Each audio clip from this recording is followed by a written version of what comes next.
Bom dia, pessoal. Tudo bom com vocês? Hoje a gente vai falar um pouquinho sobre o BPMN. Mas antes disso eu queria me apresentar para vocês. Meu nome é Reuben, sou consultor de FI hoje na Belissari.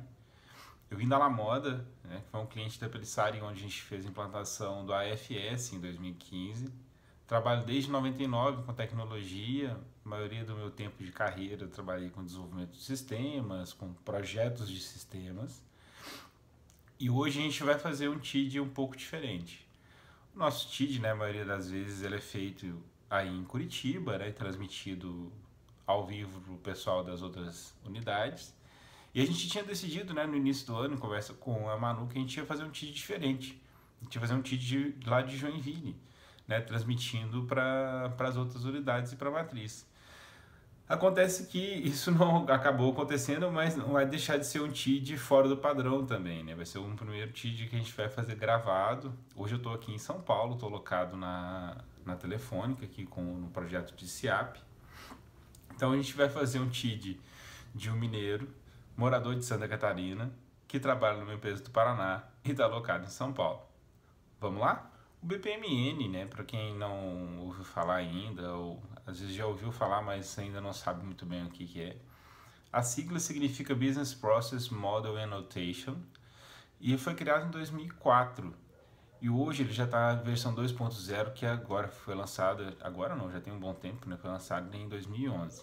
O BPMN nada mais é do que um conjunto de notações, de ícones, de símbolos, que permitem que a gente faça mapeamento de processo de uma maneira padronizada. Qual que é o maior objetivo do BPMN? É justamente ter um conjunto de elementos que consiga expressar as grandes variações que a gente tem de processos. Temos tarefas diferentes, temos eventos, tem transições de tarefas, temos atores, temos uma série de elementos que a gente vai ver agora durante a apresentação, mas o objetivo principal do BPMN é justamente padronizar. Vocês vão notar, alguns de vocês que já mexeram um pouco mais com fluxogramas e tudo mais, vão notar que ele é bem parecido com fluxograma, só que acaba que a notação BPMN ela acaba tendo um poder maior de expressão justamente pelo seu grande número de elementos. Isso também é uma crítica de algumas pessoas, algumas organizações em relação ao BPMN por causa do volume de itens que existe. Eu vejo como uma qualidade, porque acaba que você pode ter maneiras, assim, você vai ter maneiras muito mais específicas de expressar alguns itens que são mais específicos de algumas empresas. E não quer dizer também que você precisa usar os mais de 100 elementos dos processos, dos elementos de notação que existem no BPMN. Você vai usá-los à medida que você precisa. Ponto importante para a gente começar, é falar um pouco sobre a análise do processo. O que é importante, quando a gente está fazendo o levantamento de processo? Dentro do BPMN, daqui a pouco a gente vai entrar realmente na notação gráfica, mostrando um processo e tudo mais, vocês vão ver cada um desses itens que está aqui nesse slide. Mas você tem uma série de itens que são importantes de você já ir levantando à medida que você vai entendendo um pouco mais do processo. O que seriam esses itens? Você tem atores, O que são os atores? São as pessoas, empresas, organizações que estão envolvidas com aquele processo. Isso aqui vai depender muito do processo que você está mapeando, vai depender o nível de granularidade que você vai entrar em relação aos atores nesse caso.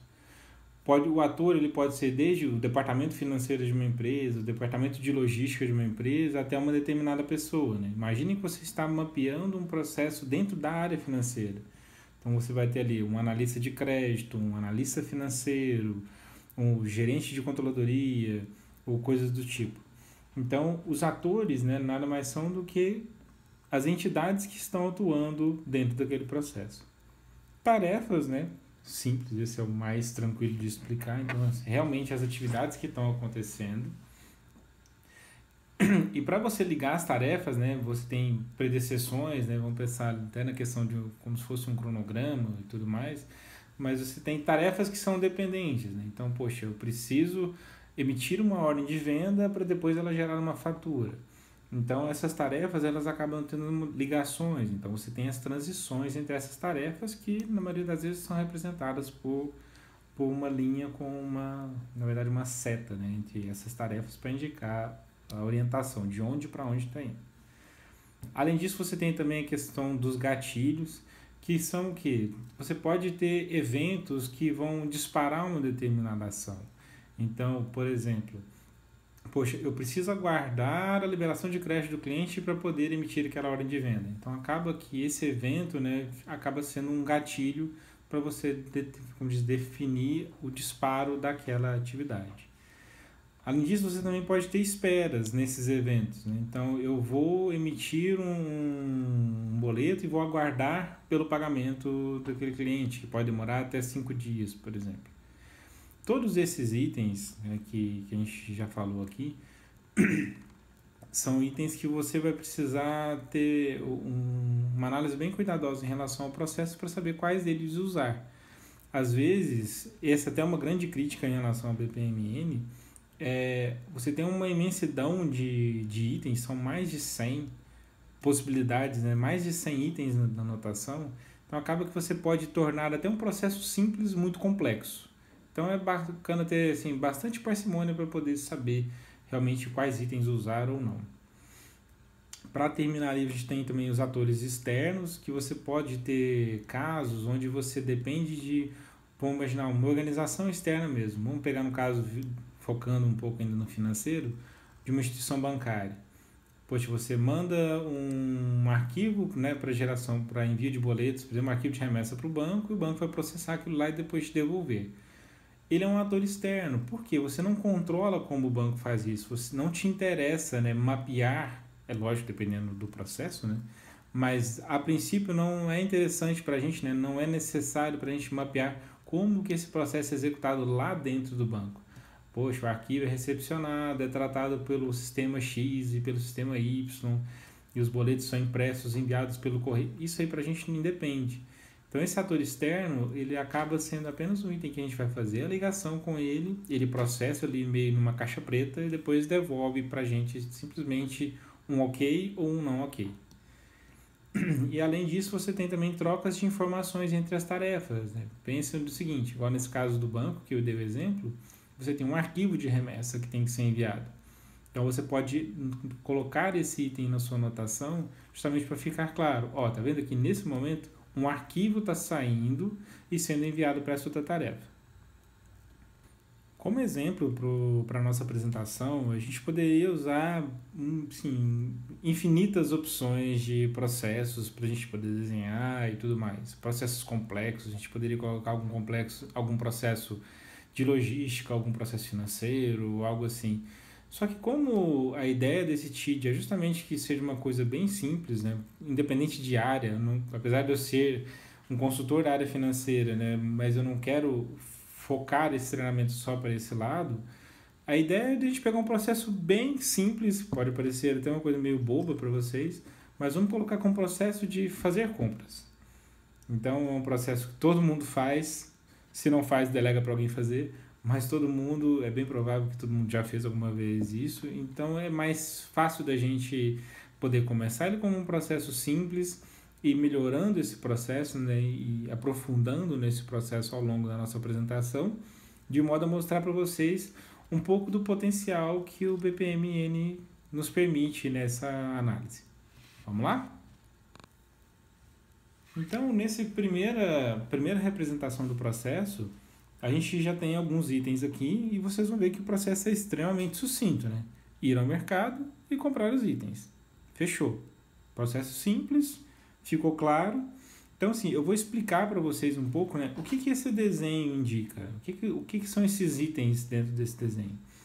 Esse retângulo, né, com essa parte esquerda aqui, o fazer compras, ele é o que? Ele é uma raia, a gente chama de raia dentro do processo. No nosso caso, a gente ainda não tem a questão de atores, a gente vai entrar um pouco mais à frente nisso, mas ali a gente tem, dentro desse processo, né, dentro dessa raia ali, fazer compras, a gente tem esses itens. Essa primeira bolinha, né, que é a bolinha verde ali, ela indica o início do processo. Depois a gente tem a setinha indicando um retângulozinho com essa borda arredondada. Sempre que vocês virem esse retângulo com essa borda arredondada, são tarefas. Além disso, né, a gente tem ali no final, né, a gente tem duas tarefas, que é ali no mercado e comprar itens, e você tem ali no final um círculo vermelho que está indicando o fim do processo. Tá bom? Simples, direto, rápido, sem muita frescura. Esse aí é o nosso processo. Lógico que vocês estão vendo que é um processo extremamente sucinto, né? Então vamos dar uma expandida nesse processo, vamos dar uma melhorada nele, analisar um pouco mais a fundo e buscar outras tarefas, né? Vamos quebrar um pouco mais essas tarefas aqui, que elas acabam, quando a gente pensa no mapeamento do processo, isso é importante também da gente analisar, a gente vai precisar saber assim, até onde eu vou me aprofundar. Nesse caso aqui está extremamente raso, então vamos mergulhar um pouco mais para a gente entender. Aqui agora a gente já tem um processo um pouco maior, né? Então, só dando uma lida ali bem rapidinho, né? Então, a gente tem analisar itens que faltam, montar a lista de compras, ir ao mercado, colocar itens da lista no carrinho, pagar, depois ir à fruteira, né? Colocar itens da lista no carrinho, pagar e ir para casa. Então, aqui você está vendo que a gente já tem um processo um pouco mais complexo, né? Então, a gente já tem dois lugares onde vai fazer compra, né? Vai lá no mercado e vai nessa fruteira. Você tem ali o processo de pagar e tudo mais, mas tá vendo, ele tá todo encadeadinho, tudo certinho, sem muita coisa para poder fugir do caminho padrão. Mas vocês veem, né, o mais importante que vocês vejam, que o padrão ele se mantém, todas as tarefas seguem aquele mesmo padrão, você tem uma bolinha ali verde de início e uma bolinha vermelha de final. Isso se mantém. Isso faz parte da notação do BPMN e todo o processo vai ter. Aí agora aprofundando um pouco mais, a gente já vai adicionando novos elementos.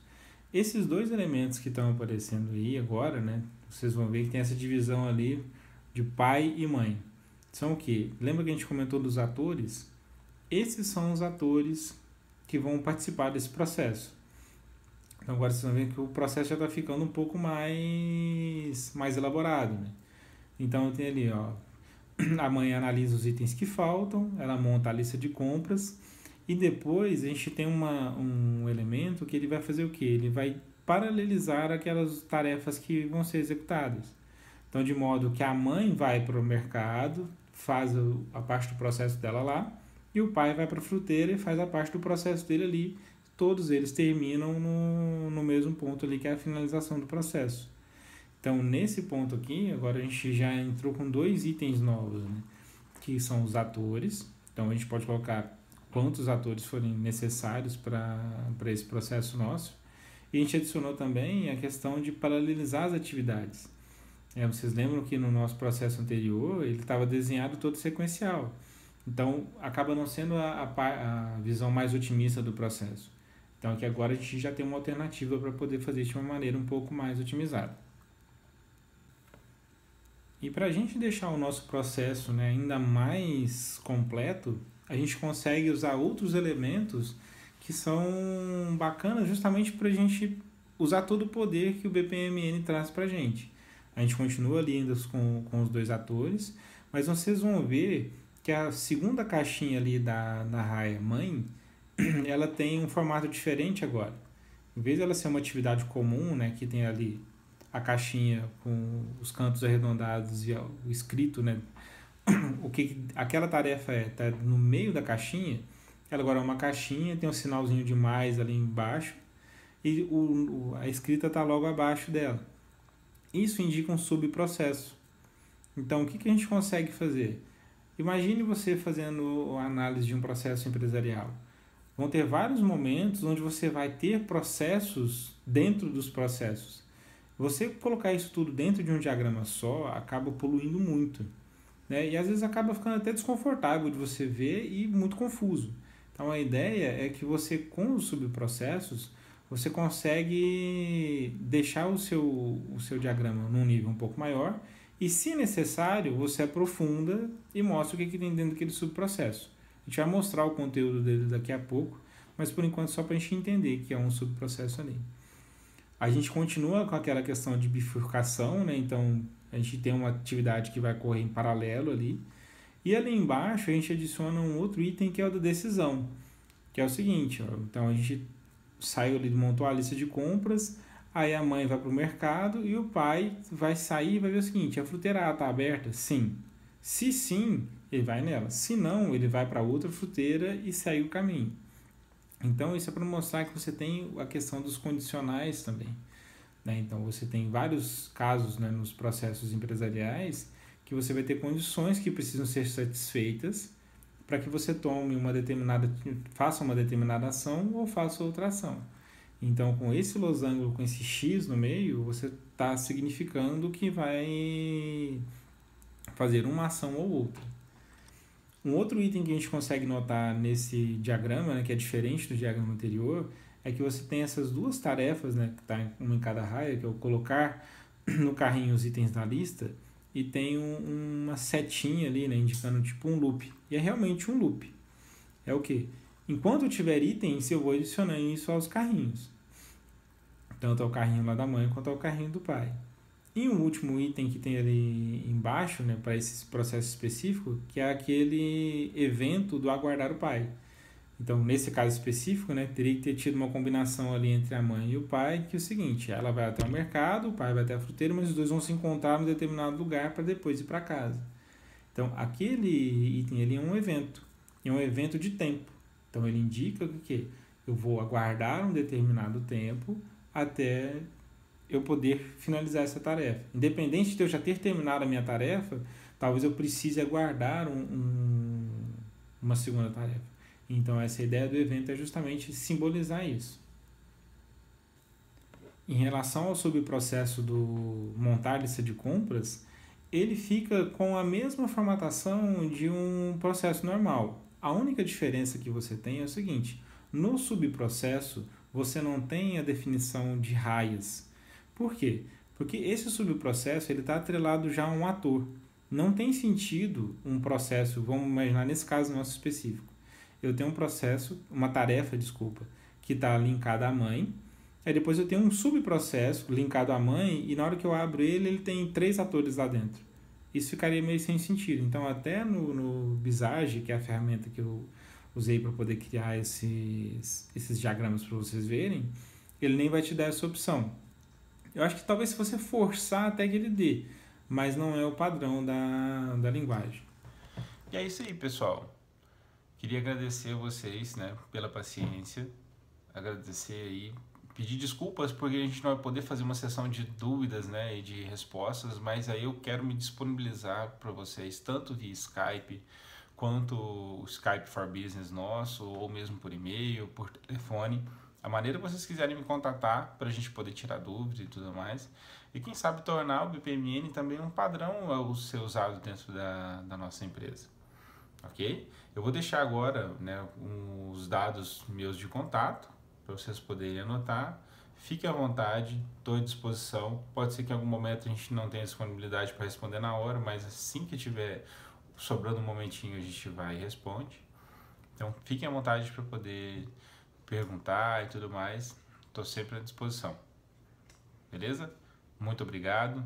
E aí que todos tenhamos um bom dia, um bom final de semana. Um abraço.